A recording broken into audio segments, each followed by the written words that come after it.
Mi hijo y mi nuera me dijeron en la cena familiar: puedes vivir en la miseria, no nos importa.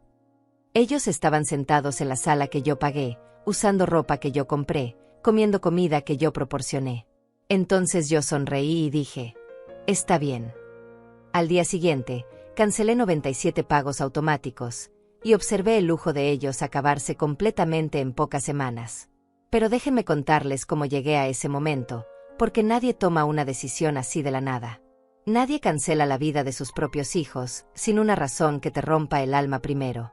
Todo comenzó hace 3 años, cuando mi hijo Marcelo apareció en la puerta de mi departamento con esa cara de angustia que no le veía desde la adolescencia. Ángela estaba detrás de él, con los brazos cruzados sobre su blusa de marca y esa expresión de superioridad que yo todavía no entendía completamente, pero que pronto aprendería a reconocer como su estado natural. Yo tenía 67 años en ese entonces. Acababa de jubilarme después de 42 años trabajando en empresas de limpieza, levantándome a las 4 de la mañana cada día, regresando a casa con las rodillas hinchadas y la espalda destrozada. Mi esposo había muerto 2 años atrás, y yo vivía sola en un departamento pequeño pero digno en el centro de la ciudad, sostenida por mi pensión y el seguro de vida que él dejó. «Mamá, necesitamos tu ayuda», dijo Marcelo esa tarde, y yo sentí ese reflejo maternal activarse dentro de mi pecho como siempre lo había hecho desde que él nació 44 años atrás. Los hice pasar. Le serví café en mis tazas viejas pero limpias. Me senté frente a ellos en mi sofá gastado, el mismo que había comprado cuando Marcelo era adolescente y que nunca había tenido dinero para reemplazar. «¿Qué sucede, hijo?», pregunté, aunque algo dentro de mí ya sabía que lo que vendría no sería una simple visita familiar. Marcelo miró al suelo, incapaz de sostenerme la mirada. «Perdimos el departamento. El dueño nos está sacando porque subió la renta y no podemos pagarla. Tenemos 2 semanas para irnos y no tenemos dinero para el depósito de otro lugar». Ángela intervino inmediatamente, con esa voz suave y manipuladora que yo llegaría a conocer también. «Rita, sabemos que tú tienes ese dinero ahorrado. El seguro de vida de tu esposo que nunca has tocado. Solo necesitamos un préstamo temporal. Te lo devolveremos en 6 meses, te lo juramos». Yo tenía $50,000 ahorrados. $50,000 que representaban 42 años de trabajo brutal, de sacrificios, de no comprarme ropa nueva, de no salir a comer, de guardar cada centavo pensando en tener una vejez tranquila. Ese dinero era mi colchón, mi seguridad, mi única garantía de que no terminaría mis días dependiendo de nadie. «Es que ese dinero es para emergencias», dije con cuidado, sintiendo ya la presión de lo que se venía. «¿Y esto qué es, mamá?», respondió Marcelo, levantando la voz por primera vez. «¿No es una emergencia que tu hijo se quede en la calle? ¿Qué clase de madre eres?». Esa frase cayó sobre mí como un balde de agua helada. «¿Qué clase de madre eres?». Las palabras que usaría contra mí durante los siguientes 3 años cada vez que yo dudara, cada vez que yo tratara de poner un límite, cada vez que yo intentara decir que no. Les di $20,000. $20,000 para el depósito y los primeros meses de renta de un departamento en una zona cara de la ciudad, mucho mejor que donde yo vivía. «Solo 6 meses», me prometieron. «En 6 meses te devolvemos todo». Pasaron 6 meses. No hubo devolución. Pasó 1 año. Nada. Cuando yo mencionaba el tema, Marcelo desviaba la conversación o Ángela inventaba una nueva crisis que hacía imposible que me pagaran justo en ese momento. Pero las peticiones no pararon. Al contrario, se multiplicaron como si ese primer préstamo hubiera abierto una compuerta que ya nunca podría cerrarse. «Mamá, necesitamos ayuda con el supermercado este mes. Tuvimos gastos inesperados». Yo pagué $400 de supermercado. «Mamá, el carro se averió. Necesitamos $3,000 urgentes para el taller o Ángela no puede ir a trabajar». Yo pagué los $3,000. Una semana después los vi estrenando un carro nuevo. El arreglo había sido el enganche de un vehículo que yo nunca hubiera podido comprarme. «Mamá, necesitamos que nos autorices en tu tarjeta de crédito. Solo para emergencias». Y así fue como mi tarjeta con límite de $8,000 se convirtió en su fondo personal para restaurantes de lujo, ropa de diseñador, salidas nocturnas y caprichos que yo jamás podría permitirme. Cada mes, yo recibía el estado de cuenta y veía cargos en lugares que ni siquiera conocía.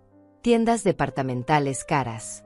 Restaurantes donde una cena costaba lo que yo gastaba en comida durante una semana completa. Salones de belleza donde Ángela se hacía las uñas, el cabello, tratamientos faciales. Yo tuve que volver a trabajar. A mis 68 años, con las rodillas destrozadas y la espalda que me dolía cada mañana al levantarme, conseguí un empleo de medio tiempo en una tienda de abarrotes. 8 horas diarias de pie en una caja registradora, cobrando a clientes que a veces eran más jóvenes que mi propio hijo, solo para poder pagar el mínimo de mi tarjeta de crédito y cubrir mis propios gastos básicos. Mientras yo trabajaba para pagar sus lujos, ellos vivían como reyes. Y lo peor de todo no era el dinero. Lo peor era la invisibilidad. Cuando yo llegaba a su departamento con las bolsas del supermercado que yo había pagado, ellos ni siquiera volteaban a verme. Yo entraba con mis manos arrugadas cargando las compras pesadas, las acomodaba en su alacena, llenaba su refrigerador, y me iba. Como un fantasma útil. Como un servicio de entrega sin derecho a propina ni a un gracias sincero. Gracias, mamá, murmuraba Marcelo a veces, sin despegar los ojos de la televisión de 65 pulgadas que yo les había comprado 6 meses atrás. Ángela ni siquiera decía gracias.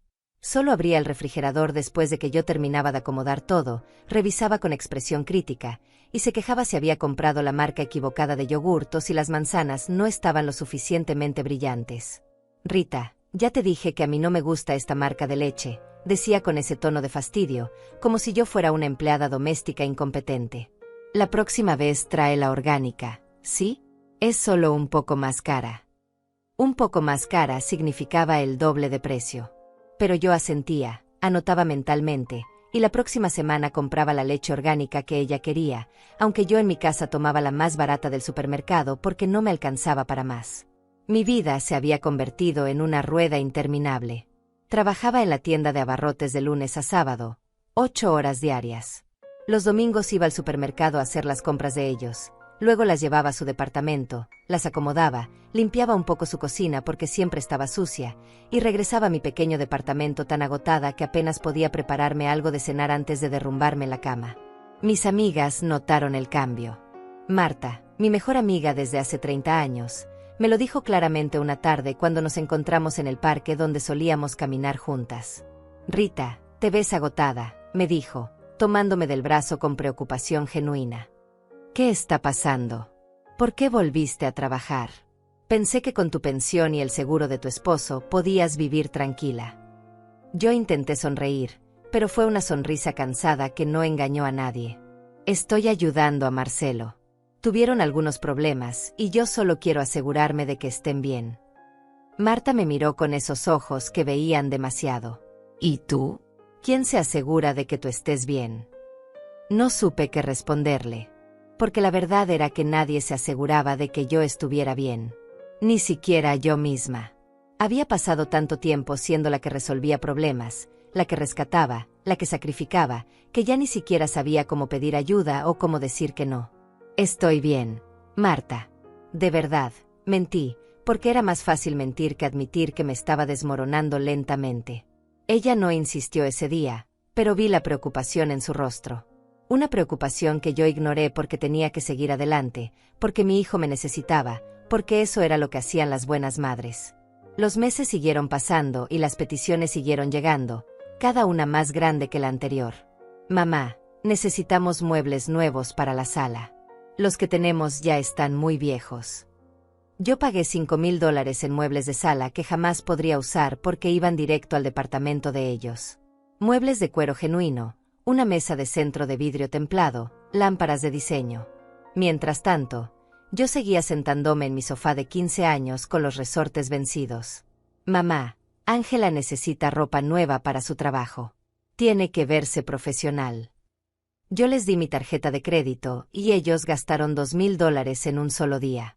$2,000 en ropa que Ángela usaría para ir a su trabajo de medio tiempo en una oficina, mientras yo seguía usando los mismos 3 pantalones y 4 blusas que rotaba cada semana porque no tenía dinero para comprarme nada nuevo. Mamá, queremos cambiar el televisor. Este ya es muy pequeño y antiguo. El televisor que yo les había comprado tenía apenas 2 años, pero no era lo suficientemente grande para ellos. Yo pagué $1,800 por uno de 65 pulgadas con tecnología 4K que ni siquiera entendía qué significaba. Yo en mi departamento tenía uno de 32 pulgadas que compré usado hace 7 años.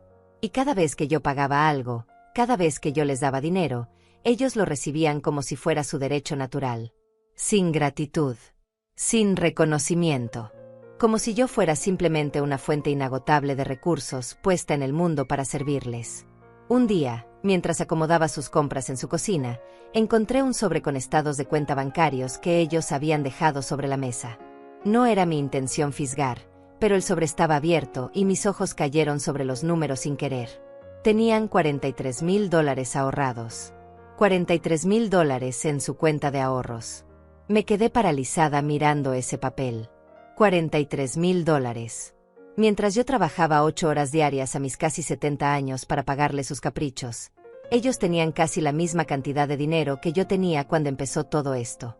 Dinero que estaban guardando para ellos mientras me exprimían hasta la última gota. Sentí que el piso se movía bajo mis pies. Sentí náuseas. Sentí una rabia que nunca antes había experimentado, pero que se apagó casi inmediatamente bajo el peso de la justificación que mi mente creó automáticamente. Quizás ese dinero era para emergencias. Quizás lo estaban ahorrando para algo importante. Quizás yo estaba malinterpretando las cosas. Volví a poner el papel donde estaba y terminé de acomodar las compras en silencio, con las manos temblando. Esa noche, en mi departamento, me senté en mi viejo sofá y lloré por primera vez en años. Lloré por mi esposo que ya no estaba para aconsejarme. Lloré por la mujer fuerte que yo solía ser y que de alguna manera había perdido en el camino. Lloré por mis rodillas que dolían tanto que apenas podía caminar algunos días. Lloré por mi cuenta bancaria que cada mes estaba más vacía. Lloré por mi dignidad que había intercambiado por migajas de atención de un hijo que ya ni siquiera me miraba a los ojos. Pero al día siguiente me levanté, me puse el uniforme de la tienda, y seguí adelante. Porque eso era lo que yo hacía. Seguir adelante. Aguantar. Sacrificarme. Hasta que llegó esa cena familiar. Esa cena que cambiaría todo. Era un domingo por la tarde. Yo había pasado toda la mañana cocinando en su cocina. Había preparado pozole, el plato favorito de Marcelo desde que era niño. Había hecho tortillas a mano. Había preparado arroz, frijoles, ensalada y un flan de postre que me tomó 2 horas hacer. Ellos llegaron tarde, como siempre. Yo ya tenía todo servido en la mesa, esperando. Cuando finalmente aparecieron, ni siquiera se disculparon por la tardanza.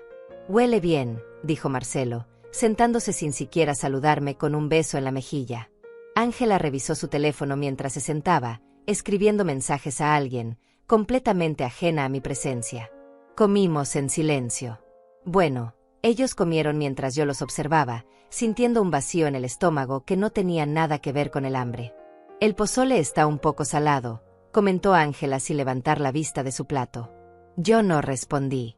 Solo seguí observando cómo devoraban la comida que yo había preparado con mis manos cansadas, sentados en las sillas que yo compré, bajo la luz de la lámpara que yo pagué, en el departamento cuya renta yo estaba cubriendo desde hacía 6 meses porque ellos me habían dicho que temporalmente tenían problemas de flujo de efectivo. Fue cuando estaba sirviendo el postre que Ángela decidió que era el momento perfecto para destrozarme. Dejó caer su tenedor contra el plato con un ruido metálico que resonó en toda la habitación. Marcelo levantó la vista apenas un segundo de su teléfono, intercambiaron esa mirada cómplice que yo ya conocía, y supe que algo malo venía. «Rita», dijo Ángela con ese tono que usaba cuando quería sonar razonable, pero en realidad estaba preparando un ataque. «Necesitamos hablar sobre tu situación». Dejé la bandeja del flan sobre la mesa con cuidado, sintiendo como un frío extraño me recorría la columna vertebral. «¿Mi situación?», pregunté, aunque algo dentro de mí ya sabía exactamente a dónde iba esta conversación. «Sí, tu situación económica», continuó ella, recostándose en la silla como si estuviera en una junta de negocios y no en una cena familiar. «Marcelo y yo hemos estado hablando mucho últimamente. Tú sabes que nosotros tenemos nuestros propios gastos, nuestras propias metas, nuestros propios planes de futuro». Miré a mi hijo esperando que él dijera algo, que al menos tuviera la decencia de hablar directamente conmigo. Pero Marcelo solo miraba su teléfono, dejando que su esposa hiciera el trabajo sucio como siempre. «Entiendo», dije con voz tranquila, porque había aprendido que cuando más calmada me mostraba, más se revelaban ellos. Ángela se inclinó hacia adelante, con esas uñas perfectamente arregladas que yo pagaba cada 15 días brillando bajo la luz. Lo que queremos decir es que ya no podemos seguir dependiendo de ti para todo. Es hora de que cada quien tome responsabilidad de su propia vida. Las palabras flotaron en el aire con una ironía tan brutal que casi me hizo reír. Ellos, que dependían de mi dinero para absolutamente todo, me estaban diciendo que cada quien debía tomar responsabilidad de su propia vida. Dependiendo de mí, repetí lentamente, sintiendo algo oscuro despertar dentro de mi pecho. Sí, mamá, intervino finalmente Marcelo, aunque seguía sin mirarme a los ojos. Lo que Ángela trata de decir es que tú ya tienes 70 años. Ya viviste tu vida. Ya hiciste todo lo que tenías que hacer. Ahora nosotros necesitamos enfocarnos en construir nuestro futuro, en hacer crecer nuestro patrimonio, en vivir nuestras propias experiencias. Construir su futuro. Hacer crecer su patrimonio. Con mi dinero. Con mi trabajo. Con mis sacrificios. Pero claro, en su versión de la realidad, ellos eran completamente independientes y yo era la que dependía de ellos. No quiero ser una carga para ustedes, dije, y lo decía completamente en serio. Nunca había querido serlo. No es que seas una carga exactamente, dijo Ángela con esa falsa dulzura que usaba cuando quería sonar compasiva. Es solo que nosotros tenemos que pensar en nosotros primero. Tú ya tuviste tu oportunidad de vivir, de disfrutar. Ahora es nuestro turno. Yo ya tuve mi oportunidad. Como si mis 70 años hubieran sido una fiesta continua de diversión y no 4 décadas de trabajo brutal, de rodillas destrozadas, de levantarme a las 4 de la mañana, de limpiar la suciedad de otras personas para que mi hijo pudiera tener una vida mejor que la mía. Además, continuó Ángela, ahora con un tono más frío, más calculador, nosotros hemos estado pensando en viajar. Queremos conocer Europa el próximo año. Queremos renovar completamente el departamento. Queremos cambiar el carro por uno más nuevo. Y para eso necesitamos concentrar nuestros recursos. Sus recursos. Los recursos que salían directamente de mi cuenta bancaria cada mes. Entiendo que quieran viajar, dije con cuidado, eligiendo cada palabra. Es algo hermoso conocer el mundo. Exacto, dijo Ángela, como si yo finalmente estuviera entendiendo el punto. Por eso necesitamos que entiendas que de ahora en adelante, nosotros vamos a priorizar nuestras necesidades. Tú vas a tener que arreglártelas con tu pensión. Ya es hora de que seas independiente. Que yo fuera independiente. Yo, que había sido independiente toda mi vida hasta que ellos aparecieron con sus crisis fabricadas y sus manos extendidas. Yo, que estaba trabajando a mis 70 años para mantener el estilo de vida de ellos mientras me decían que necesitaba aprender a valerme por mí misma. Marcelo finalmente dejó su teléfono y me miró directamente por primera vez en toda la cena. Mamá, no te ofendas. No estamos diciendo que no te queremos. Solo estamos siendo realistas. Tú tienes tu pensión, tienes tu departamento. No es como si te fueras a morir de hambre. No me iba a morir de hambre. Esa era su vara de medir. Mientras yo no muriera de hambre, todo estaba bien. No importaba que yo trabajara hasta el agotamiento. No importaba que mis ahorros de toda una vida se hubieran evaporado sosteniéndolos. No importaba que yo ya no pudiera comprarme ropa nueva o salir a comer con mis amigas o hacerme un tratamiento para el dolor de mis rodillas. Mientras no muriera de hambre, ellos podían seguir exprimiéndome con la conciencia tranquila. No me ofendo, dije con una calma que me sorprendió a mí misma. Solo quiero entender bien. Me están diciendo que ya no necesitan mi ayuda. Ángela y Marcelo intercambiaron otra mirada. Una mirada que decía claramente que yo era demasiado tonta para entender lo obvio. No es que no necesitemos tu ayuda, dijo Ángela con paciencia exagerada, como si le estuviera explicando matemáticas básicas a una niña.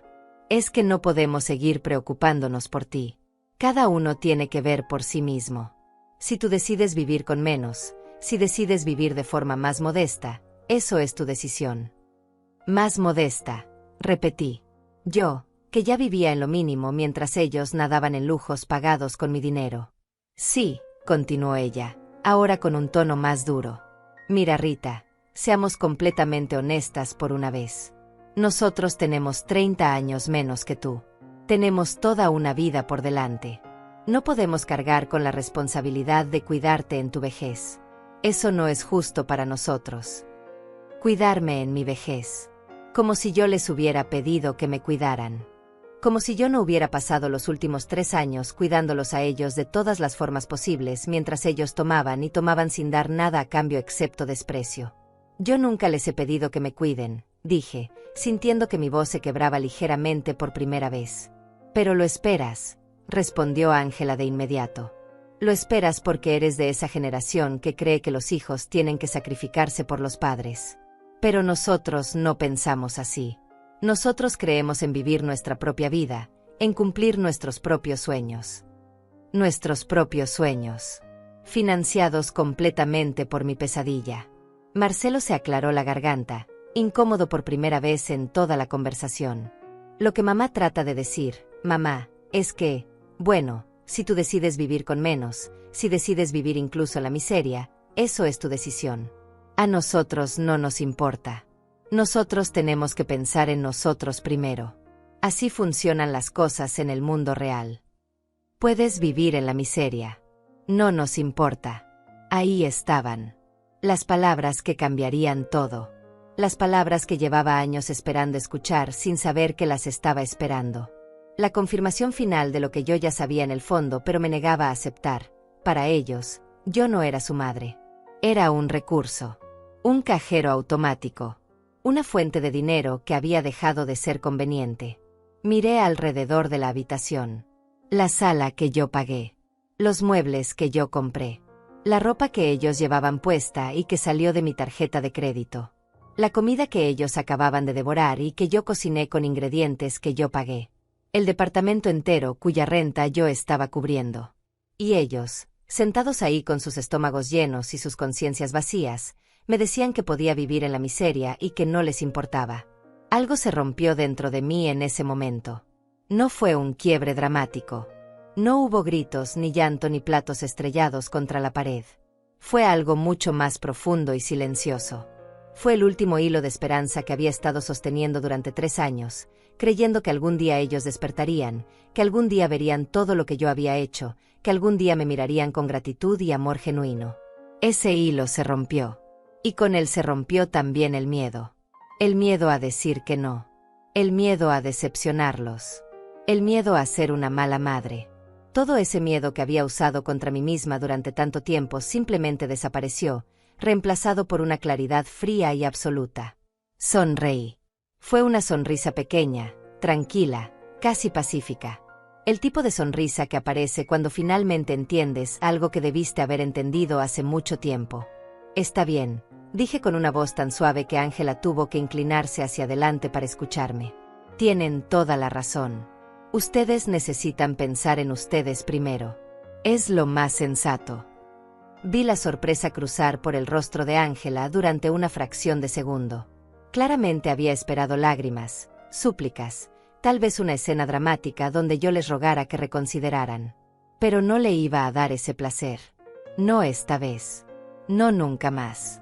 Oh, dijo ella, recuperando rápidamente su compostura. Me alegra que por fin lo entiendas, Rita. Es mucho más maduro de tu parte. Así todos podemos seguir adelante sin resentimientos ni culpas. Sin resentimientos ni culpas. Como si la culpa hubiera sido mía todo este tiempo. Como si yo hubiera sido la egoísta. Me levanté de la mesa despacio, recogiendo los platos del postre con movimientos calmados y deliberados. Déjenme lavar esto antes de irme, dije con la misma voz suave.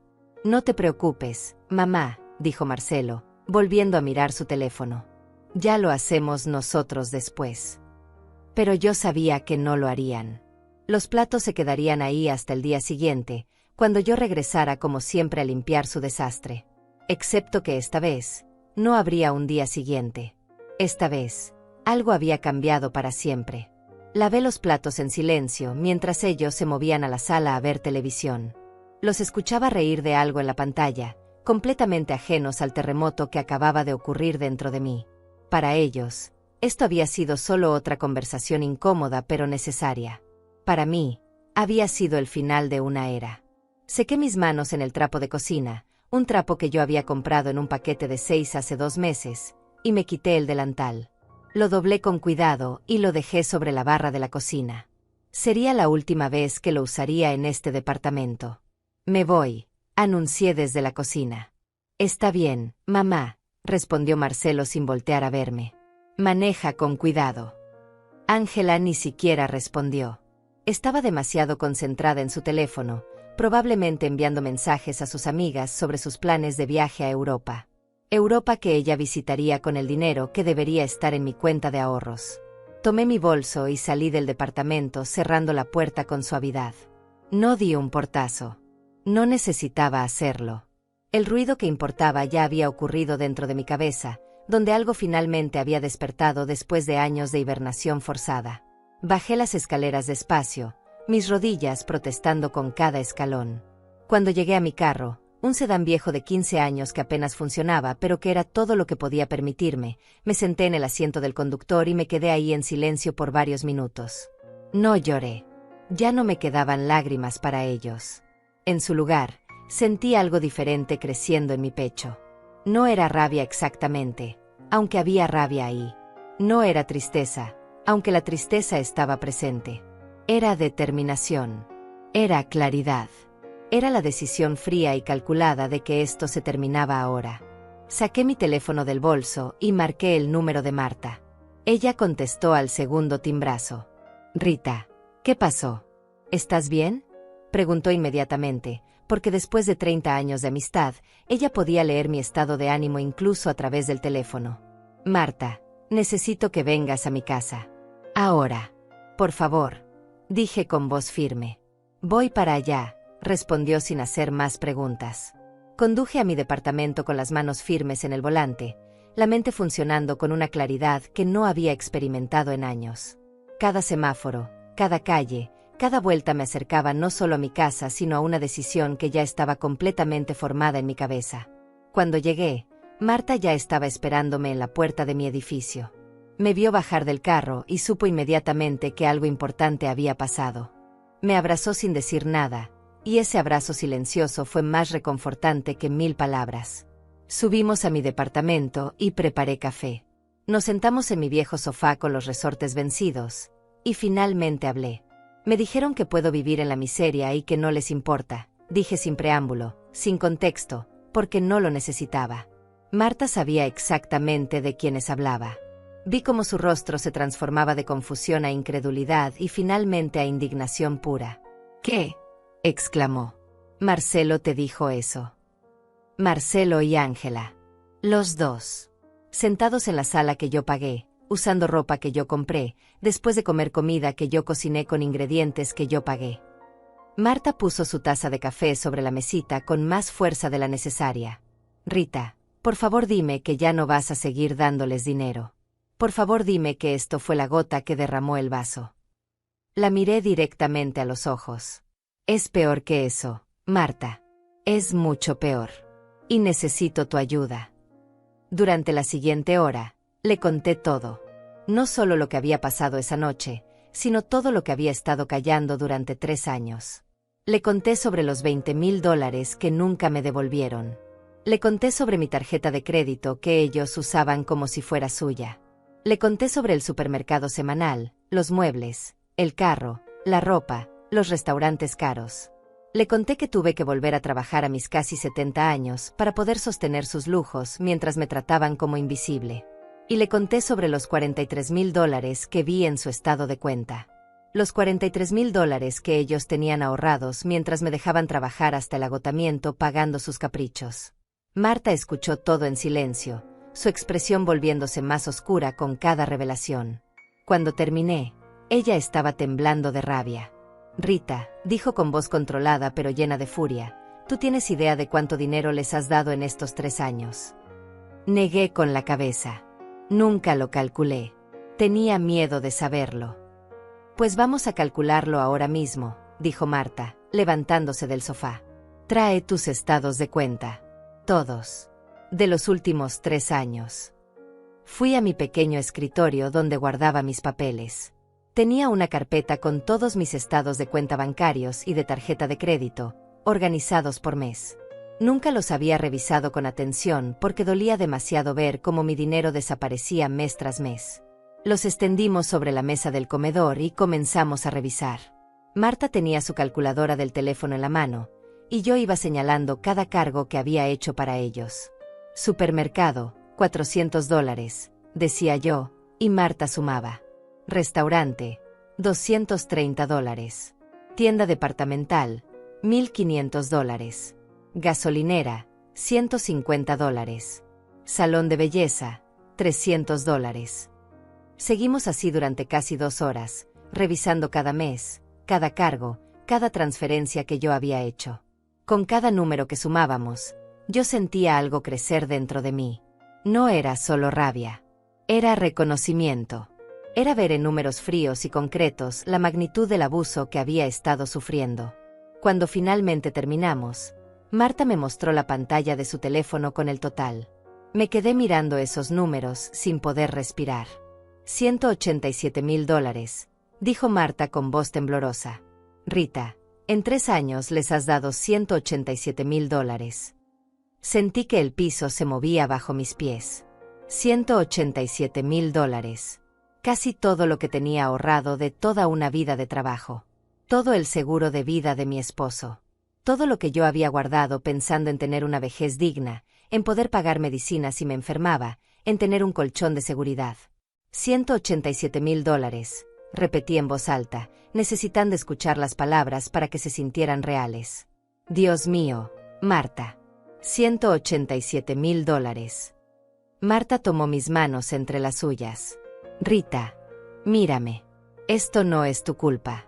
Ellos te manipularon. Te usaron. Y ahora te dicen que puedes vivir en la miseria y que no les importa después de haberte robado casi $200,000. No me robaron, dije automáticamente, porque todavía había una parte de mí que quería defenderlos. Yo les di el dinero. Yo decidí ayudarlos. ¿Ayudarlos? La voz de Marta subió de volumen. Rita, ayudar es darle a alguien lo que necesita para sobrevivir. Esto fue explotación. Ellos tienen $43,000 ahorrados. No te necesitaban. Te usaron. Las palabras cayeron sobre mí como piedras, cada una de ellas verdadera y dolorosa. Marta tenía razón. Yo lo sabía. Pero admitirlo significaba aceptar que mi hijo, el niño que yo parí, el niño por el que sacrifiqué todo, me había visto como nada más que una fuente de dinero. No sé qué hacer, admití finalmente, sintiendo el peso de 70 años de vida sobre mis hombros. Marta se levantó y comenzó a caminar de un lado a otro de mi pequeña sala, pensando. Primero, necesitamos saber exactamente cuántos pagos automáticos tienes configurados. ¿Tienes idea? Negué con la cabeza. Muchos. Empezó con 1 o 2, pero cada vez que ellos necesitaban algo nuevo, yo configuraba otro pago automático para que no tuvieran que pedirme cada mes. Era más fácil así. Más fácil para ellos, murmuró Marta con amargura. Está bien. Vamos a entrar a tu banca en línea y vamos a hacer una lista. Todos y cada uno de los pagos automáticos que estás haciendo. Me senté frente a mi vieja laptop y abrí la página del banco. Mis manos temblaban mientras escribía mi contraseña. Cuando entramos a la sección de pagos automáticos, lo que vi me dejó sin aliento. La pantalla mostraba página tras página de pagos programados. Algunos eran mensuales, otros semanales, algunos hasta diarios. Marta tomó un cuaderno y comenzó a anotar cada uno mientras yo los iba leyendo en voz alta. Renta del departamento de ellos, $1,800 mensuales. Supermercado automático, $500 semanales. Netflix, HBO, Disney Plus, Spotify Premium. Seguro del carro de Marcelo. Gasolina, tarjeta prepagada, $200 semanales. Gimnasio de Ángela, $120 mensuales. Salón de belleza de Ángela, $300 cada 15 días. Pagos mínimos de 3 tarjetas de crédito a nombre mío, pero que ellos usan. Servicio de internet y cable. Electricidad y agua del departamento de ellos. Membresía de Amazon Prime. Suscripción a revistas digitales. Seguro médico complementario para Marcelo. La lista seguía y seguía. Con cada pago que yo nombraba, Marta hacía una marca en el cuaderno, su expresión volviéndose más sombría. Había pagos que yo ni siquiera recordaba haber configurado. Cosas que ellos habían agregado usando mi información bancaria. Cuando terminamos de revisar todo, Marta contó las marcas en el cuaderno. Me miró con ojos muy abiertos. Rita, dijo con voz entrecortada. Tienes 97 pagos automáticos configurados. 97. Me quedé mirándola sin poder procesar el número. No puede ser. Cuenta tú misma, dijo ella, pasándome el cuaderno. Lo hice. Conté cada marca, cada línea, cada pago que salía de mi cuenta bancaria automáticamente. 97. 97 formas diferentes en las que yo estaba financiando la vida de lujo de mi hijo y mi nuera mientras ellos me decían que podía vivir en la miseria. Algunos son pequeños, dije débilmente, todavía tratando de encontrar una forma de que esto no fuera tan terrible como parecía. El Netflix son solo $15. Rita, Marta me tomó de los hombros y me obligó a mirarla. Escúchame bien. Cada mes, solo en pagos automáticos, les estás dando más de $5,200. Eso sin contar las veces que te piden dinero extra para emergencias o cuando usan tu tarjeta de crédito para sus compras. Tu pensión es de $2,300 al mes. ¿Cómo has estado sobreviviendo? Trabajo en la tienda, dije en voz baja. Gano $1,000 al mes allí. Y he estado usando mis ahorros para cubrir la diferencia. Tus ahorros que ya casi no existen, completó Marta. Rita, a este paso, en menos de un año vas a quedarte completamente sin dinero. Vas a perder tu departamento. No vas a poder pagar tus propias medicinas. ¿Y sabes qué va a pasar cuando eso ocurra? No respondí porque sabía la respuesta y dolía demasiado decirla en voz alta. Ellos no van a ayudarte, dijo Marta con dureza deliberada. Te lo dijeron esta noche. Puedes vivir en la miseria y no les importa. Cuando ya no tengas nada que darles, te van a dejar tirada como un trapo usado. Las lágrimas finalmente vinieron, pero no eran lágrimas de tristeza. Eran lágrimas de rabia, de reconocimiento, de años de negación que finalmente se rompían bajo el peso de la verdad. ¿Qué hago, Marta?, pregunté, limpiándome las lágrimas con el dorso de la mano. ¿Qué puedo hacer? Marta se sentó a mi lado y me habló con una voz firme y clara. Mañana vamos al banco. Mañana cancelas cada uno de esos 97 pagos automáticos. Cada uno. Sin avisarles. Sin explicarles. Sin darles oportunidad de manipularte otra vez. Pero van a quedarse sin nada de un día para otro, protesté, porque incluso después de todo, incluso sabiendo lo que me habían hecho, yo todavía me preocupaba por ellos. Ellos tienen $43,000 ahorrados, Rita, me recordó Marta con paciencia. No se van a morir. No se van a quedar en la calle. Van a tener que usar su propio dinero por primera vez en 3 años. Van a tener que vivir con sus propios recursos como adultos normales. Marcelo va a odiarme, dije, y esas palabras dolieron más de lo que esperaba. Marcelo ya no te ve, Rita, respondió Marta con suavidad pero con honestidad brutal. No te ve como su madre. Te ve como un recurso. Y cuando un recurso se agota, se descarta. Eso es exactamente lo que te dijeron esta noche. Ya no eres útil para ellos, así que te están descartando. ¿Por qué sigues protegiéndolos? No tenía respuesta para eso.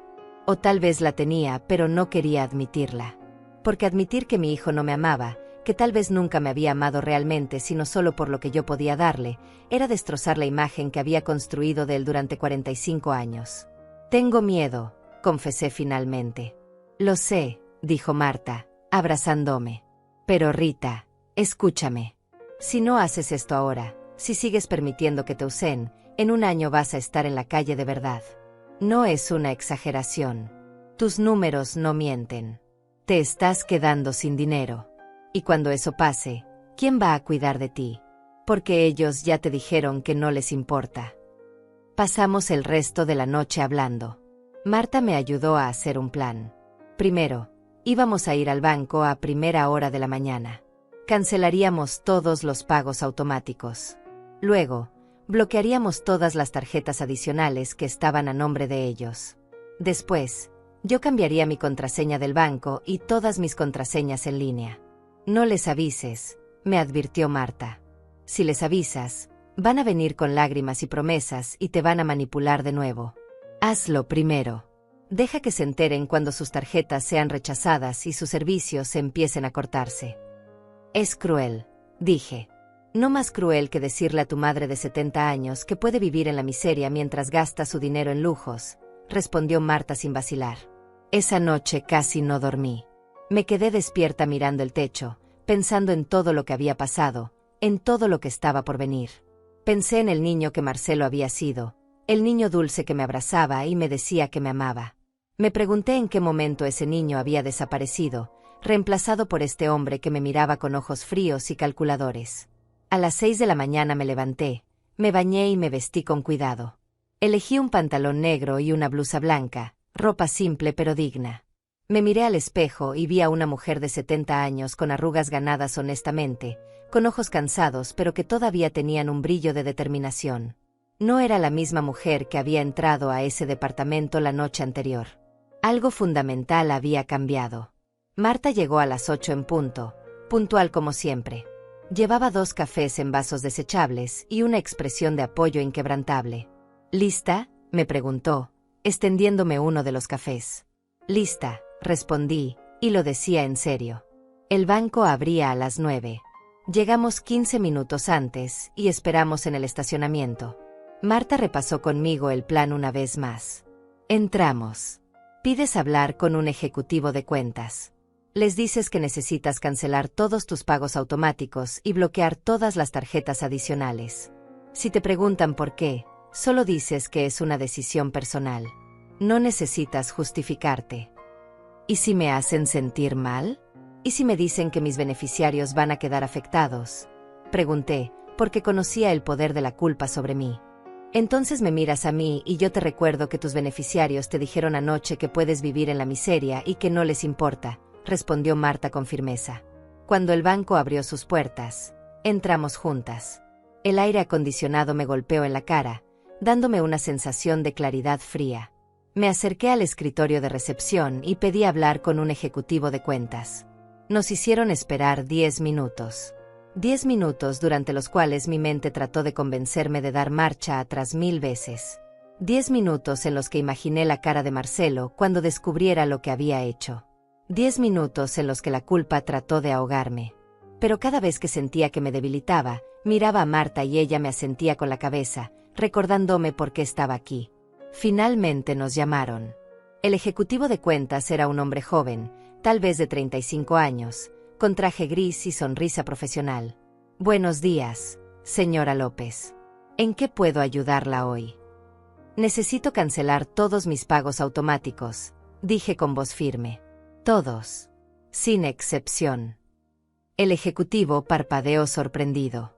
¿Todos? Señora López, veo aquí que usted tiene 97 pagos automáticos configurados. ¿Está segura de que quiere cancelar todos? Completamente segura. Esto puede afectar a sus beneficiarios, advirtió con tono preocupado. Servicios que tienen configurados pueden cortarse, pagos de renta pueden atrasarse. Lo sé, dije con calma. Es exactamente lo que quiero. El ejecutivo me miró con una mezcla de confusión y curiosidad, pero fue profesional. Muy bien. Esto va a tomar aproximadamente 1 hora. ¿Desea esperar o prefiere regresar más tarde? Esperamos, respondió Marta por mí. El proceso fue largo y tedioso. El ejecutivo tuvo que cancelar cada pago manualmente, uno por uno. Con cada cancelación, yo sentía algo liberarse dentro de mi pecho. Era como desatar 97 nudos que me habían estado asfixiando durante años. Renta del departamento, cancelada. Supermercado automático, cancelado.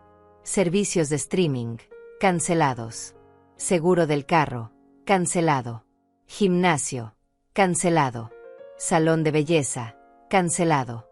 Uno tras otro, todos los hilos que me ataban a sostener la vida de lujo de mi hijo y mi nuera se cortaban con un clic del mouse del ejecutivo. También necesito bloquear todas las tarjetas adicionales vinculadas a mi cuenta, dije cuando terminó con los pagos automáticos. El ejecutivo revisó su pantalla. Tiene 3 tarjetas adicionales activas. Las 3. Más clics. Más liberación. Algo más, señora López. Sí. Necesito cambiar toda mi información de acceso. Contraseñas, preguntas de seguridad, todo. Y necesito que nadie más que yo pueda hacer cambios en mi cuenta. Ni beneficiarios, ni autorizados, nadie. El ejecutivo asintió y procedió a hacer los cambios. Cuando terminó, me entregó una carpeta con toda la documentación. Listo, señora López. Todos sus pagos automáticos han sido cancelados. Todas las tarjetas adicionales han sido bloqueadas. Su información de acceso ha sido actualizada. ¿Hay algo más en lo que pueda ayudarla? No, dije, sintiendo un peso gigantesco salir de mis hombros. Eso es todo. Gracias. Salimos del banco y me detuve en el estacionamiento, respirando profundamente. El aire de la mañana se sentía diferente. Más limpio. Más ligero. ¿Cómo te sientes?, preguntó Marta. Aterrada, admití. Pero también, libre. Por primera vez en 3 años, me siento libre. Marta me abrazó fuerte. Esto es solo el comienzo, Rita. Ahora viene la parte difícil. Tenía razón. La parte difícil era esperar. Esperar a que ellos se dieran cuenta. Esperar a que empezaran a recibir avisos de pagos rechazados. Esperar a que su mundo perfecto comenzara a desmoronarse. No tuve que esperar mucho. 2 días después, mi teléfono comenzó a sonar. Era Marcelo. Dejé que fuera al buzón de voz. Llamó 3 veces más. Luego Ángela empezó a llamar. Luego mensajes de texto empezaron a llenar mi pantalla. Mamá, hay un problema con la renta. Llámame urgente. Rita, mi tarjeta fue rechazada en el supermercado. ¿Qué pasó? Mamá, contesta el teléfono. Rita, esto no es gracioso. Necesitamos hablar ya.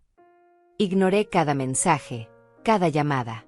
Marta había venido a quedarse conmigo durante estos días, sabiendo que yo necesitaría apoyo para no ceder ante la presión. No contestes, me recordaba cada vez que mi teléfono sonaba. Deja que sientan lo que es ser ignorados, lo que es necesitar ayuda y que nadie responda. Al tercer día, Marcelo apareció en mi departamento. Tocó la puerta con tanta fuerza que pensé que la iba a tirar. Yo estaba dentro con Marta, esperando exactamente esto. Mamá, sé que estás ahí. Abre la puerta, gritaba desde el pasillo. Marta me miró. ¿Quieres que me quede o prefieres enfrentarlo sola? Quédate, dije. Por favor. Abrí la puerta. Marcelo estaba desaliñado, con ojeras profundas y una expresión de furia que nunca le había visto antes. ¿Qué diablos hiciste?, exigió, empujando la puerta para entrar sin esperar invitación. Hola, Marcelo, dije con calma. Qué sorpresa verte por aquí. No juegues conmigo, mamá. Cancelaste todos los pagos. Todas las tarjetas están bloqueadas. Te volviste loca. Me senté en mi sofá con tranquilidad deliberada. Marta se quedó de pie cerca de mí, una presencia silenciosa pero protectora. No me volví loca, dije con voz suave. Solo tomé tu consejo. ¿Mi consejo? ¿De qué demonios estás hablando? El consejo que tú y Ángela me dieron hace 3 días. Que cada quien tiene que ver por sí mismo. Que ustedes necesitan pensar en ustedes primero. Decidí que tenías razón. Yo también necesito pensar en mí primero. Vi cómo la realización cruzaba por su rostro. Eso fue solo una conversación. No queríamos decir que cancelara los pagos, lo interrumpí. Pero Marcelo, tú me dijiste que si yo decidía vivir en la miseria, no les importaba. Que ustedes tenían que cuidar de ustedes primero. Solo estoy siguiendo tu filosofía de vida. Su cara se puso roja. Mamá, no puedes hacer esto. Tenemos obligaciones. La renta vence en 2 días y el dueño ya nos mandó aviso. Las tarjetas están siendo rechazadas en todos lados. Nos cortaron el internet. Ángela no puede pagar su gimnasio. Ustedes tienen $43,000 ahorrados, dije con calma. Pueden usar ese dinero. La sorpresa en su rostro fue genuina. ¿Cómo sabes eso? Vi su estado de cuenta hace 2 meses. Cuando fui a llevarles el supermercado que yo pagaba y ustedes tenían el sobre en la mesa. Marcelo se quedó en silencio por un momento, procesando. Ese dinero es para nuestro futuro. Para emergencias. Y esto es una emergencia, ¿no? Respondí con la misma calma. La renta que no pueden pagar. El supermercado que necesitan comprar. Todas esas cosas que según tú eran tan importantes. Pues ahora pueden usar su propio dinero para pagarlas. Marcelo comenzó a caminar de un lado a otro de mi pequeña sala, pasándose las manos por el cabello con frustración. Mamá, no entiendes. Ese dinero lo hemos estado ahorrando para comprar una casa. Para nuestro futuro. No podemos gastarlo en cosas del día a día. Las palabras cayeron sobre mí como ácido. Ellos habían estado ahorrando para su futuro mientras gastaban mi dinero, el dinero que yo necesitaba para mi vejez, en sus caprichos diarios. Habían estado construyendo su patrimonio sobre las ruinas del mío. Interesante, dije con voz peligrosamente suave. Ustedes pueden ahorrar para su futuro mientras gastan mi dinero. Pero yo no puedo guardar nada para el mío. Es así como funciona. No es lo mismo, protestó él. Nosotros somos jóvenes. Tenemos que construir algo. Tú ya viviste tu vida. Yo ya viví mi vida, repetí, sintiendo algo oscuro y poderoso crecer dentro de mí. Los $187,000 que les di en los últimos 3 años, esos eran parte de mi vida ya vivida. Marcelo se quedó congelado. $187,000. $187,000, confirmé. Marta y yo revisamos cada estado de cuenta, cada transferencia, cada pago. Eso es lo que me han costado ustedes en 3 años. Casi todo lo que tenía ahorrado de 42 años de trabajo. Vi cómo su rostro palidecía. Por un momento, pensé que tal vez, solo tal vez, esto le haría ver la magnitud de lo que habían hecho. Pensé que tal vez sentiría vergüenza, arrepentimiento, algo humano. Pero entonces su expresión cambió. La sorpresa se transformó en defensiva, y la defensiva en ataque. Nosotros nunca te pedimos tanto, dijo con voz acusadora. Tú nos lo ofreciste. Tú insististe en ayudarnos. No puedes culparnos por aceptar lo que tú voluntariamente nos diste. Sentí como si me hubiera dado una bofetada física. ¿Nunca me pidieron tanto? Marcelo, cada semana era algo nuevo. Cada mes una nueva emergencia. Y cada vez que yo dudaba, tú me decías qué clase de madre era yo si dejaba que mi hijo sufriera. Porque es verdad, respondió él, levantando la voz. Una madre de verdad ayuda a sus hijos. Una madre de verdad se sacrifica. Pero tú ahora decides ser egoísta, y nosotros somos los malos.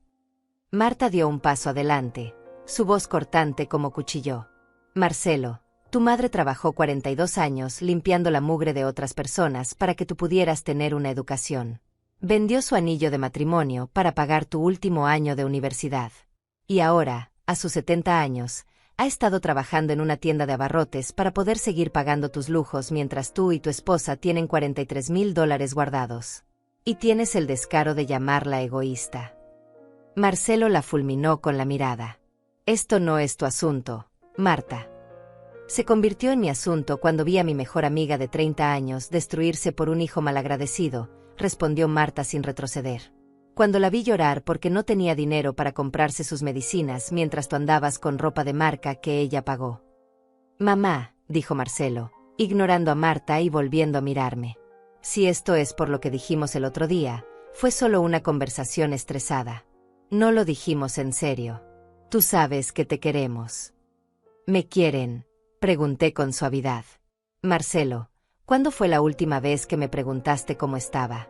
¿Cuándo fue la última vez que me llamaste sin necesitar algo? ¿Cuándo fue la última vez que me miraste como a tu madre y no como a un banco? Él abrió la boca, pero no salió ninguna respuesta. Te voy a decir cuándo, continué, sintiendo años de dolor salir finalmente a la superficie. Nunca. En 3 años. Nunca me has preguntado si estoy cansada. Si me duelen las rodillas. Si puedo permitirme comprar mi propia comida. Ni una sola vez. Porque asumimos que estabas bien, dijo débilmente. No asumieron nada, lo corregí. Simplemente no les importaba. Mientras yo siguiera siendo útil, mientras siguiera habiendo dinero, yo era invisible. Y cuando finalmente les dije que estaba cansada, ¿qué me dijeron? Que podía vivir en la miseria y que no les importaba. Marcelo se dejó caer en mi sofá, su furia transformándose en algo que parecía desesperación. Mamá, por favor. No podemos perder el departamento. Ángela está muy estresada. Ya está buscando apartamentos más baratos, pero necesitamos tiempo. Solo reactiva los pagos por un mes más. Te lo suplico. Y ahí estaba. La manipulación que conocía tan bien. Las súplicas. La culpa. La promesa implícita de que esta vez sería diferente, que esta vez sería solo un mes más, que esta vez realmente apreciarían lo que yo hacía. Hace 3 días, esas palabras hubieran funcionado. Hace 3 días, yo hubiera cedido, hubiera vuelto al banco, hubiera reactivado todo porque la culpa me hubiera comido viva. Pero esa mujer ya no existía. No, dije con firmeza. Marcelo levantó la cabeza bruscamente. ¿Qué? No. No voy a reactivar ningún pago. No voy a seguir financiando su vida. Tienen $43,000. Tienen 2 empleos. Son adultos. Es hora de que actúen como tales. ¿Y se supone que debemos usar nuestros ahorros?, preguntó con incredulidad. Los ahorros que nos costó años juntar. Años juntar mientras gastaban mi dinero, señalé. Sí, Marcelo. Usen su dinero. Su propio dinero. El concepto no debería ser tan difícil de entender. Se levantó del sofá, su expresión endureciéndose. Está bien. Ya veo cómo son las cosas. Cuando necesitabas ayuda criándome, cuando papá murió y necesitabas apoyo emocional, ahí estuvimos. Pero ahora que nosotros necesitamos algo, nos das la espalda. La manipulación era tan obvia que casi me hizo reír. Marcelo, cuando tu padre murió, tú viniste al funeral, te quedaste 2 horas, y no volví a saber de ti durante 3 meses. No me llamaste para ver cómo estaba. No preguntaste si necesitaba ayuda. Apareciste 3 meses después pidiendo dinero para el enganche de un carro nuevo. Vi cómo su cara se ponía roja, sabiendo que había dado en el blanco. Y en cuanto a criarte, continué, sintiendo décadas de palabras guardadas salir finalmente, yo te crié sola después de que tu padre murió. Trabajé 2 empleos. Me rompí la espalda. Sacrifiqué mi juventud, mi salud, mis sueños. Todo para que tú tuvieras oportunidades que yo nunca tuve. Y ahora me dices que tú me ayudaste a mí. ¿En qué exactamente me ayudaste, Marcelo? ¿En qué? No tenía respuesta. Solo silencio pesado y acusador. Esto es por Marta, ¿verdad?, dijo finalmente, buscando a alguien más a quien culpar. Ella te metió estas ideas en la cabeza. Ella te está envenenando contra tu propia familia. Marta es la única que se ha preocupado por mí en años, respondí. La única que notó que estaba agotada. La única que me preguntó si estaba bien. La única que me ayudó a ver que lo que ustedes estaban haciendo era abuso. ¿Abuso? Marcelo casi gritó la palabra. Ahora somos abusadores porque aceptamos la ayuda que tú nos ofreciste. No fueron los $200,000 lo que fue abuso, dije con voz temblorosa pero firme. Fue la falta de gratitud. Fue la invisibilidad. Fue tratarme como un servicio y no como un ser humano. Fue mirarme a los ojos y decirme que podía vivir en la miseria y que no les importaba después de todo lo que di. Marcelo tomó su teléfono del bolsillo y comenzó a escribir furiosamente. Voy a llamar a Ángela. Ella necesita escuchar esto. Llámala si quieres, dije con calma. No cambia nada. Marcelo habló con Ángela por teléfono en voz baja pero agitada, caminando hacia la puerta de mi departamento. Después de unos minutos, colgó y me miró con ojos llenos de algo que parecía odio genuino. Ángela dice que eres una vieja amargada que está celosa de nuestra felicidad, dijo con veneno en cada palabra. Dice que siempre supiste que eras una madre tóxica y manipuladora, y que por eso papá probablemente se alegró de morirse para escapar de ti. Las palabras quedaron suspendidas en el aire como un veneno visible. Sentí como si me hubieran arrancado el aire de los pulmones. Marta dejó escapar un grito ahogado de indignación, pero yo simplemente me quedé mirando a mi hijo, este hombre que salió de mi cuerpo, que alimenté, que cuidé cuando estaba enfermo, que consolé cuando tuvo pesadillas. Y en ese momento, algo dentro de mí murió. No fue doloroso. Fue liberador. Sal de mi casa, dije con una voz tan fría que hasta yo misma me sorprendí. Mamá, yo no. Sal de mi casa ahora, repetí, levantándome del sofá. Y no vuelvas. No me llames. No me escribas. No vuelvas a aparecer en mi puerta. Se acabó. Marcelo. Todo. Se acabó. Vi algo pasar por su rostro, tal vez el reconocimiento de que había cruzado una línea que no se podía descruzar. Pero era demasiado tarde. Años demasiado tarde. Bien, dijo finalmente. Si así lo quieres. Pero no vengas llorando cuando estés sola y enferma y no tengas a nadie. No vengas buscando a tu familia cuando realmente nos necesites. Mi familia, repetí con una risa amarga. Marcelo, hace años que no tengo familia. Solo tenía un hijo que me veía como cajero automático y una nuera que me despreciaba. Voy a estar mejor sola que acompañada de gente que me odia. Él se fue dando un portazo que hizo temblar las paredes de mi pequeño departamento. Cuando el sonido se desvaneció, me quedé de pie en medio de la sala, temblando pero no de miedo. De alivio. Marta me abrazó y esta vez sí lloré. Lloré por el hijo que perdí, o que tal vez nunca tuve. Lloré por los años que desperdicié esperando algo que nunca iba a llegar. Lloré por la madre que fui y la mujer que había olvidado ser. Pero también lloré de liberación. Los días siguientes fueron difíciles. Mi teléfono no paraba de sonar con llamadas de números desconocidos. Mensajes de Ángela oscilaban entre súplicas desesperadas y amenazas legales. Rita, por favor, sé razonable. Piensa en tu nieto futuro.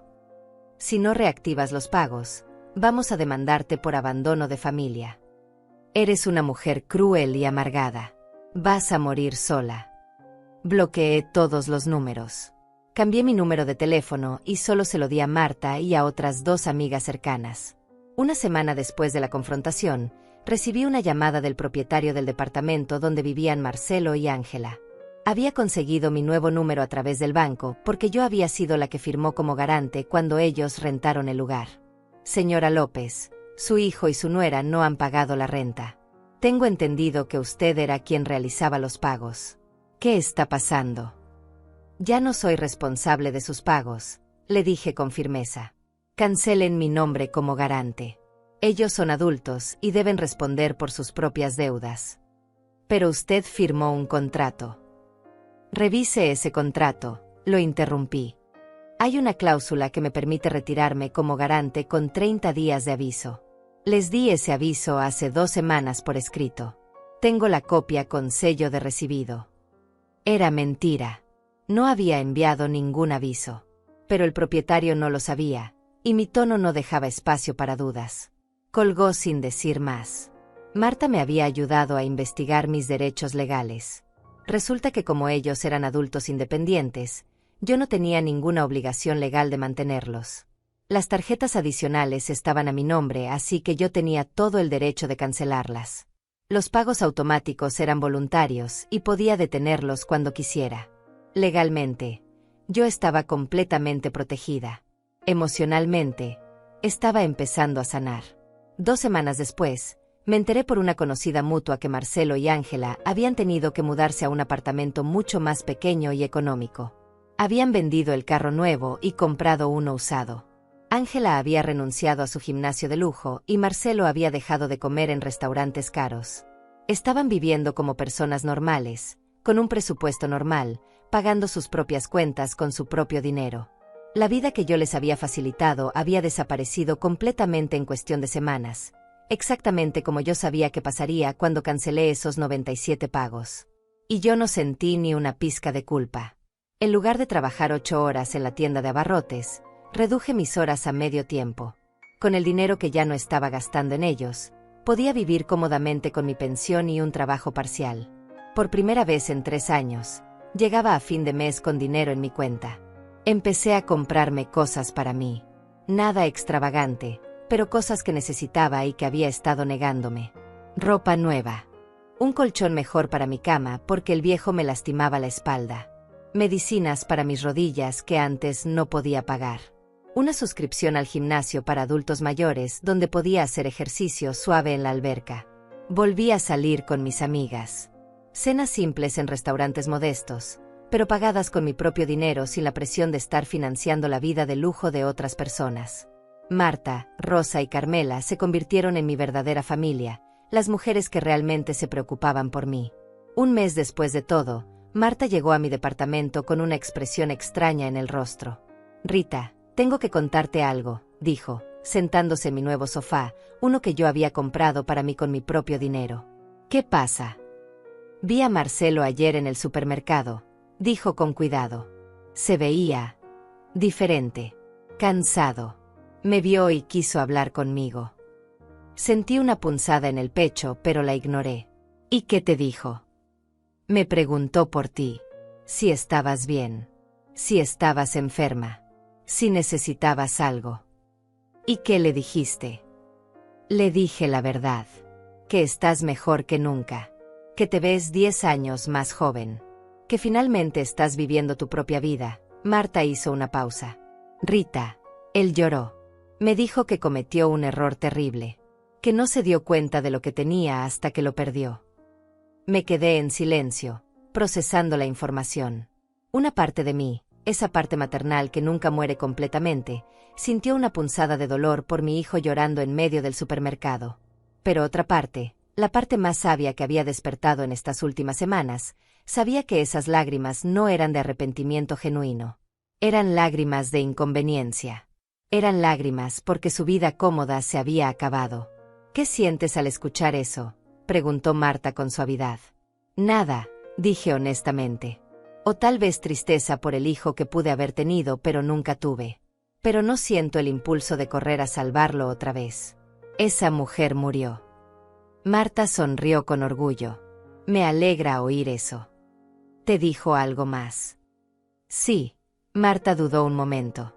Dijo que Ángela lo dejó, que ella esperaba que él convenciera a su mamá rica de seguir pagando todo, y cuando quedó claro que eso no iba a pasar, ella empacó sus cosas y se fue.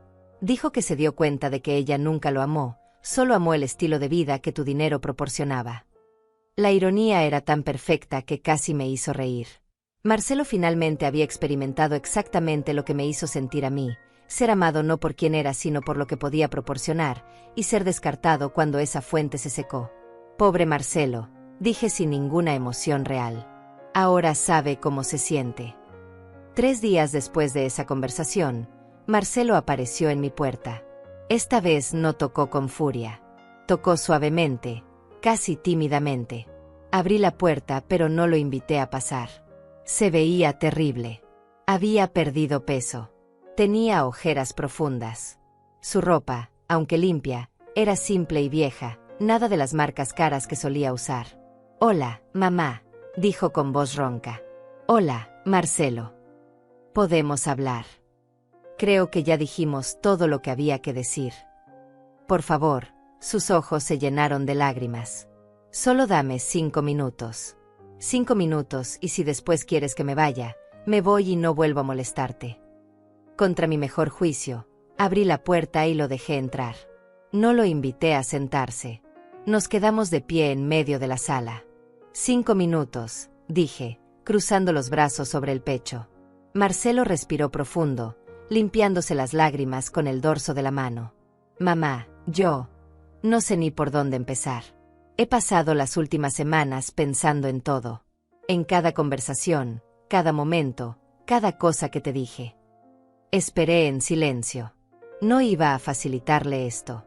Ángela se fue, continuó con voz quebrada. Me dejó 2 días después de que tú cancelaste los pagos. Dijo que ella no se había casado conmigo para vivir como pobre.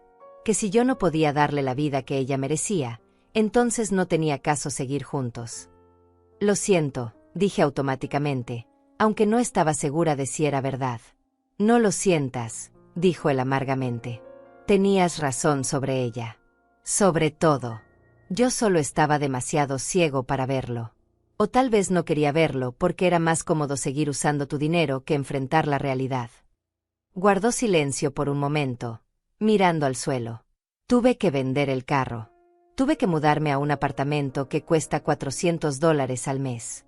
Trabajo horas extra para poder pagar la renta y la comida. ¿Y sabes qué es lo peor, mamá? Que esto es exactamente lo que tú viviste durante años para mantenerme cuando yo era niño. Trabajar hasta el agotamiento solo para sobrevivir. Y yo lo viví por 2 semanas y casi me colapso. Tú lo viviste durante décadas. Las lágrimas corrían libremente por su rostro ahora. No me di cuenta, mamá. No me di cuenta de todo lo que sacrificaste. No me di cuenta de cuánto te estaba lastimando. No me di cuenta hasta que todo se derrumbó y me quedé solo, sin dinero, sin Ángela, sin ti. Y me di cuenta de que lo único real que tenía en mi vida eras tú, y yo te traté como basura. Sentí algo moverse dentro de mi pecho, pero no era el viejo reflejo de correr a consolarlo. Era algo diferente. Era compasión, sí, pero también límites firmes. Marcelo, aprecio que estés aquí. Aprecio que finalmente veas lo que pasó. Pero necesito que entiendas algo. Hice una pausa, eligiendo mis palabras con cuidado. No voy a volver a ser tu solución. No voy a volver a sacrificar mi bienestar por el tuyo. Esa versión de mí ya no existe. Lo sé, dijo rápidamente. No vine a pedirte dinero, mamá. Lo juro. Vine porque necesitaba que supieras que lo siento. Que me arrepiento de cada palabra horrible que te dije. Que me arrepiento de haberte tratado como si fueras invisible. Que me arrepiento de no valorarte cuando te tenía. ¿Y qué quieres de mí ahora?, pregunté directamente. Nada, respondió, y por primera vez en años, le creí. Solo quería pedirte perdón. Y decirte que si algún día, tal vez, pudieras perdonarme aunque sea un poco, me gustaría intentar tener una relación real contigo. No una relación de madre que da y hijo que recibe. Una relación de 2 personas que se respetan mutuamente.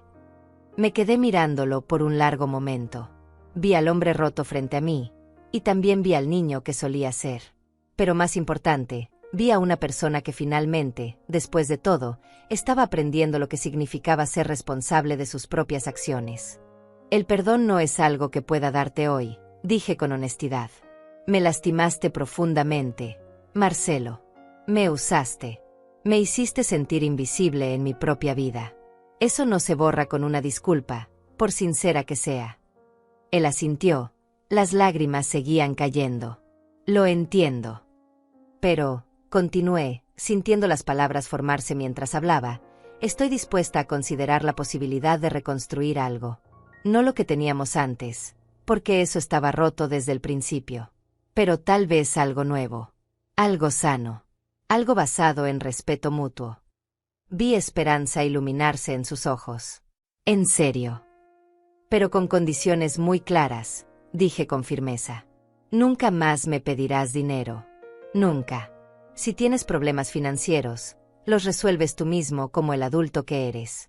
Segundo, nos vemos cuando yo quiera verme, no cuando tú necesites algo. Tercero, si alguna vez vuelvo a sentir que me estás usando o manipulando, desaparezco de tu vida para siempre. Entendido. Entendido, dijo sin dudar. Mamá, yo solo quiero conocerte de verdad. Quiero saber qué te gusta hacer. Quiero escucharte hablar de tu vida. Quiero ser tu hijo de verdad, no tu dependiente. Entonces vamos a ir despacio, dije. Muy despacio. Tal vez un café cada 2 semanas para empezar. Y vemos cómo va. Marcelo se acercó como para abrazarme, pero se detuvo, esperando mi permiso. Lo pensé por un momento y luego asentí. El abrazo fue corto pero genuino. Gracias, mamá, susurró. No te voy a defraudar esta vez. Eso espero, respondí. Por tu bien y por el mío. Cuando se fue, me senté en mi sofá nuevo y me quedé mirando por la ventana. No sabía si Marcelo realmente cambiaría. No sabía si podríamos reconstruir algo real. Pero por primera vez, esa incertidumbre no me aterraba. Porque ahora yo estaba bien, con él o sin él. Los meses siguientes fueron transformadores. Marcelo cumplió su palabra. No me pidió dinero. Nos vimos para café cada 2 semanas, y lentamente, muy lentamente, empezamos a conocernos como personas y no como madre proveedora e hijo necesitado. Él me contaba sobre su trabajo, sus esfuerzos por vivir con un presupuesto limitado, las lecciones que estaba aprendiendo. Yo le contaba sobre mis clases de natación en el gimnasio, mis salidas con mis amigas, los libros que estaba leyendo ahora que tenía tiempo y energía para eso. Era raro. Era incómodo a veces. Pero era real. 6 meses después de aquella cena familiar que cambió todo, yo estaba sentada en un café con Marta, Rosa y Carmela. Habíamos ido al cine, algo que yo no hacía desde hacía años porque nunca tenía dinero. Ahora podía permitirme estos pequeños lujos. «Te ves feliz», comentó Rosa, sonriéndome por encima de su taza de capuchino. «Lo estoy», dije, y era verdad. Mi teléfono vibró con un mensaje. Era Marcelo. «Mamá, ¿te gustaría venir a cenar a mi apartamento el domingo? Voy a cocinar yo. Solo nosotros dos. Sin agenda oculta, solo quiero que pruebes mi pasta». Miré el mensaje y sonreí. Sin agenda oculta. Esas palabras hubieran sido imposibles hace 6 meses. «¿Buenas noticias?», preguntó Marta. «Creo que sí», respondí. «Marcelo me invitó a cenar. Dice que va a cocinar él». Mis amigas intercambiaron miradas de preocupación. «¿Estás segura de que es buena idea?», preguntó Carmela con cautela. «No», admití honestamente. «Pero creo que vale la pena intentarlo. Y si no funciona, si veo cualquier señal de manipulación, me levanto y me voy. Pero me debo a mí misma darle una oportunidad de ser diferente». Esa noche, en mi departamento, me preparé un té de manzanilla y me senté en mi balcón pequeño que daba a la calle. El aire fresco de la noche me acarició el rostro. Pensé en todo lo que había pasado. En la mujer que era hace un año, agotada, invisible, vaciándose para llenar a otros. Y pensé en la mujer que era ahora. Todavía tenía 70 años. Todavía me dolían las rodillas. Todavía tenía arrugas y canas. Pero también tenía algo que no había tenido en años.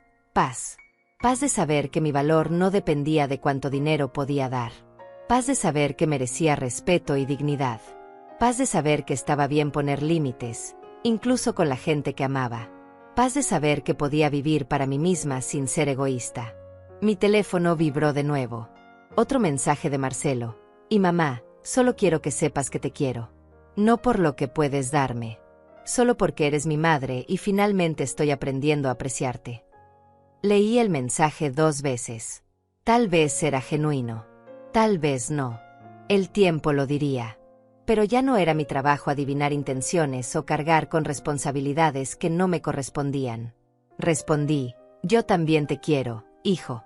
Nos vemos el domingo». Y luego apagué mi teléfono y seguí disfrutando de mi té, del aire fresco, del silencio tranquilo de mi propia vida. Porque al final, después de 70 años de vivir para otros, después de décadas de sacrificios, después de casi perderme completamente en el proceso de mantener a flote a mi hijo, finalmente había aprendido la lección más importante de todas. No podía cuidar de nadie más si primero no me cuidaba a mí misma. No podía amar sanamente a otros si primero no me amaba a mí misma. Y no podía darles a otros una vida digna si yo misma no estaba viviendo con dignidad. Esa noche, cuando me acosté en mi cama con el colchón nuevo que no me lastimaba la espalda, cerré los ojos y sentí algo que no había sentido en años. Algo simple pero profundo. Sentí que mi vida me pertenecía. Y susurré en la oscuridad de mi habitación, una verdad que había tardado 70 años en aprender. Por fin, después de tantos años cuidando a todos, aprendí a cuidarme a mí misma. Y descubrí que la paz no se encuentra perdonando a quien te lastimó. Se encuentra cuando decides que tu vida vale más que su arrepentimiento. Se encuentra cuando entiendes que amar a alguien no significa destruirte por ellos. Se encuentra cuando aprendes que la palabra no te hace mala persona, te hace una persona completa. Y por primera vez en mi vida, yo era completa. Yo era suficiente. Yo era libre. Y con esa verdad abrazada contra mi corazón, finalmente dormí en paz.